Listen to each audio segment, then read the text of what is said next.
സിനിമയുടെ ഒരു പോയിന്റിൽ പോലും നമുക്ക് അങ്ങനെ ഒരു ഭയം തോന്നിയിട്ടില്ല. കാരണം എന്താണെന്ന് വെച്ച് കഴിഞ്ഞാൽ നമ്മൾ ചൂസ് ചെയ്തിട്ടുള്ള സബ്ജക്റ്റിൽ അത്രയും കോൺഫിഡൻസ് ഉണ്ടായിരുന്നു. നമ്മളുടെ കൂടെയുള്ള വർക്ക് ചെയ്യുന്ന ടെക്നീഷ്യൻസ് ആൻഡ് ആർട്ടിസ്റ്റുകൾ എല്ലാവരോടും അത്ര കോൺഫിഡൻസ് ഉണ്ടായിരുന്നു. പിന്നെ എന്ന് വെച്ച് കഴിഞ്ഞാൽ ഇതൊരു നമ്മളൊരു സ്പോർട്സ് കോമഡി സിനിമയാണെങ്കിൽ പോലും, ഒരു സ്പോർട്സ് ജോണർ ഉണ്ടെങ്കിൽ പോലും, നമ്മൾ മാക്സിമം ഒരു ഇതുവരെ കണ്ടിട്ടുള്ള ഒരു സ്പോർട്സ് സിനിമകളിൽ നിന്നെല്ലാം കുറച്ചെങ്കിലും മാറി നിൽക്കാൻ വേണ്ടി ട്രൈ ചെയ്തിട്ടുണ്ട്. സോ അത്തരമുള്ള ഒരു ട്രൈയും കൂടെ നമ്മൾ ചെയ്യുന്നുള്ളതുകൊണ്ട് ഉറപ്പായിട്ടും ത്രൂ ഔട്ട് ദ ഫിലിമിന്റെ പ്രോസസ്സിൽ നമ്മൾ വളരെ കോൺഫിഡൻറ്റ് തന്നെയായിരുന്നു.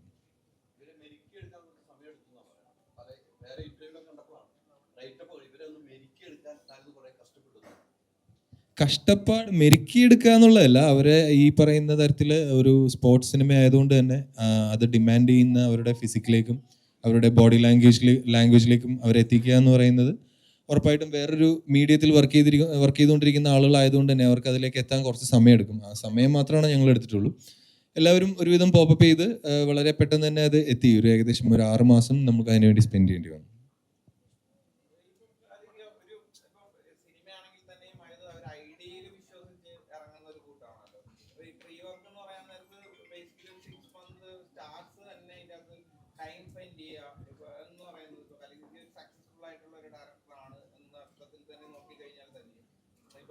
പോലെ ഇപ്പം പീക്ക് നിൽക്കുന്ന ഒരാള് അയാളുടെ 6 മാസം ഇൻവെസ്റ്റ് ചെയ്യുവാണ്.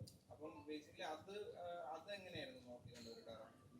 അത് ഭയങ്കര ഒരു ഉത്തരവാദിത്വം കൂടെയാണല്ലോ. ഉത്തരവാദിത്വം എന്നുള്ള നിലയിൽ അത് ഒരു ആർട്ടിസ്റ്റ് നമ്മളെ അങ്ങനെ വിശ്വസിക്കുമ്പോൾ, ഒരു 6 മാസം സ്പെൻഡ് ചെയ്യാൻ വേണ്ടി അയാൾ റെഡി ആകുമ്പോൾ, ഒരു ആർട്ടിസ്റ്റുകൾ മാത്രമല്ല, ഒരു കൂട്ടം ആളുകളുണ്ട് അങ്ങനെ നമുക്ക് വേണ്ടി ടൈം സ്പെൻഡ് ചെയ്തിട്ടുള്ളത്.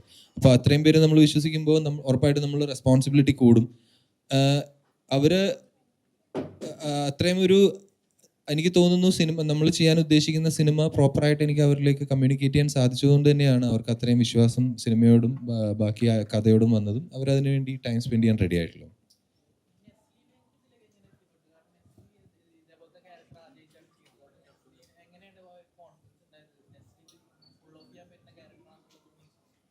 നെസ്ലൻ ഇതുവരെ ഇത്തരം കഥാപാത്രങ്ങൾ ചെയ്തിട്ടില്ല എന്നുള്ളത് തന്നെയായിരുന്നു അതിൻ്റെ ഏറ്റവും പ്ലസ് പോയിന്റ് ആയിട്ട് എനിക്ക് തോന്നിയിട്ടുള്ള കാര്യം.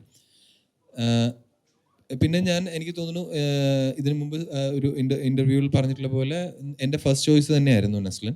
നമ്മൾ വേറെ ഒരു ആർട്ടിസ്റ്റുകളിലേക്കും അങ്ങനെ ഒരു ജോജോ എന്ന് പറയുന്ന ഒരു ക്യാരക്ടറിന് വേണ്ടി പിച്ച് ചെയ്തിട്ടില്ല. എന്തോ അദ്ദേഹം അത് ആദ്യമായിട്ട് കേട്ടു, ഓക്കെ പറഞ്ഞു, പിന്നെ എല്ലാം കൂളായിട്ട് പോയി.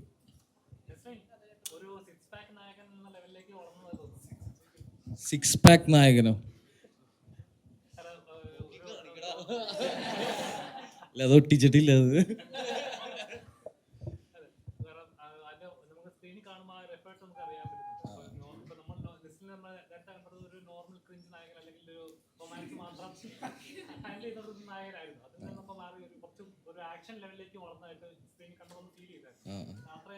അല്ല, ഈ ബോഡി ട്രാൻസ്ഫോർമേഷൻ പറഞ്ഞല്ലോ, ഞാൻ മാത്രമല്ല, ഈ ജേർണിയിൽ ഇവരെല്ലാവരും തന്നെ ആ കട്ടയ്ക്ക് കൂടുന്നത് കൊണ്ടാണ് ആ സ്ക്രീനിൽ അതിൻ്റെ ആ രസം കാണാൻ സാധിക്കുന്നത്. അപ്പോൾ ഇത്രയും അടിപൊളി ക്രൂവിൻ്റെ ഒപ്പം വർക്ക് ചെയ്യാൻ സാധിച്ചതാണ് എനിക്ക് തോന്നുന്നു ഭയങ്കര.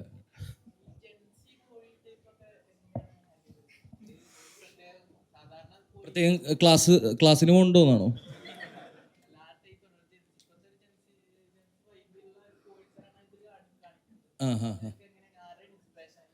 തീർച്ചയായിട്ടും റഹ്മാൻ ഖാ ഉണ്ട് അവിടെ, പിന്നെ നമ്മളുടെ ഡയലോഗ് റൈറ്റർ രതീഷ് ഏട്ടനുണ്ട്, പിന്നെ ഈ കൂട്ടത്തിൽ ആരാ അതിന്, അല്ല ജിംഷിക ഒഴികെ പോരെ.